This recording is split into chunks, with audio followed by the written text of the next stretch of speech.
Notion just released a new feature that fixed a tedious task with the ID property. At least for me. Currently, you can have an ID property in your database. But what if you want to have different IDs? For example, in your content database for videos and podcasts. Now, you could do that manually and maybe even slip up. But I'm here to tell you that I built a workaround with the Custom Agent Autofill to create this mechanism with AI. So in this video, I will show you how to do that. For those who don't know me, my name is Leon and I'm verified by Notion with all of their 3 badges and the admin certificate.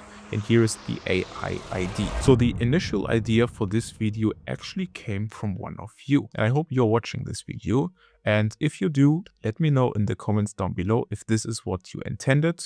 Now, currently in Notion, you can add an ID to a database. And then that ID property makes sure that every entry will only have one number. So one number can't be there multiple times. That's the mechanism of the ID property. So you could have video 1, it has the ID 1, video 2 has the ID 2, and so on. This also means that entry 1 could be a YouTube video, has ID 1, ID 2 is also for a YouTube video, but then you have a podcast or a newsletter, and this gets ID 3. But you actually want to have different up-counting IDs.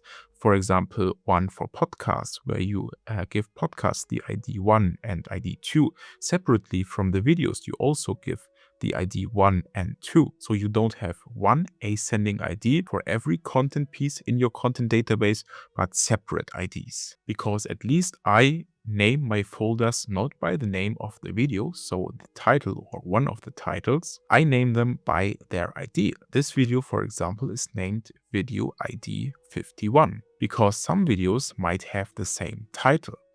And how do you want to differentiate them easily? By the title. So that's why I name them by an ID. Now you could add that ID for the different categories manually every time when you create a new entry. Look up what is the highest ID currently for that property, currently for that category, and then add the next highest number for the new entry for that category. But you can make a mistake and it's also tedious. Now with the custom agents, you could already automatically do that.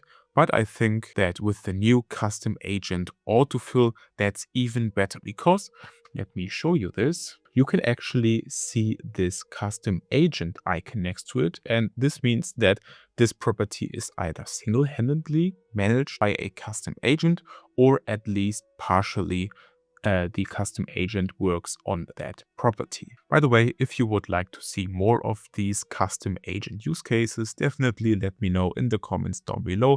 Just write number 1 in the comments, or if you see a comment with the number 1, just hit the like button on that comment and I know what you want. So what we want to build is we want to build a custom agent for autofill in the ID property, that when the next entry for a category gets added, it adds the next highest ID. So let's actually add a new entry, call this podcast 2. Now it will wait. Let's click on run now.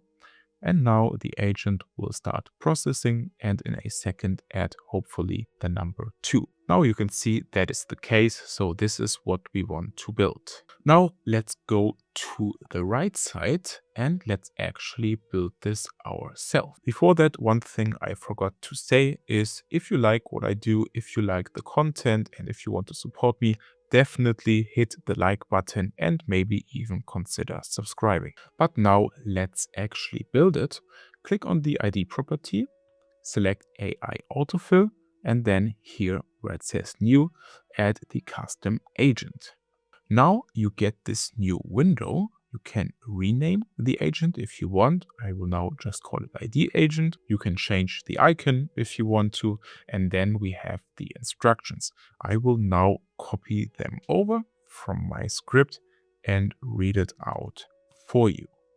So the instructions are that when a select option in the type property is selected, happened because we here added it to the group podcast. Then go through the other pages that have the same type, in that case podcast, and look for the number in the new ID property. And once you have found the highest number for the current page, add the next highest full number. Like if you found 59, then add 60. Another thing I added is if you can't find any other entry, just add the 1. Then let's get to the triggers. For on page creation, we want to select any page creation. Then for on page update, we want to say that we want this on a specific property. And in this case, we want this to be on the type property. So the type property is this one, and the option that we did this for is podcast. Now, recurring is something that we don't need because it doesn't happen on a recurring schedule. It happens every time we add a new entry and then select an option in the type property. Now, for sources, we don't need the web, so we can toggle this off, and we don't need other workspace pages. The next thing is actually something you could open. If you are familiar with custom agents, you will get this normal custom agent window. But if you are not familiar with this window is basically enough, and it's way simpler, and you don't get overwhelmed. So then the last two things is we can decide what properties we want to fill out. In this case, we only want to fill out the ID property. And for the model, I would here suggest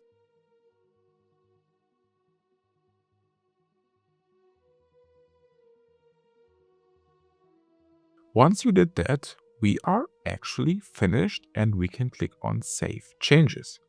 Now, one last thing in self-interest, let me actually introduce you to my marketplace profile because I recently published some templates, free and paid.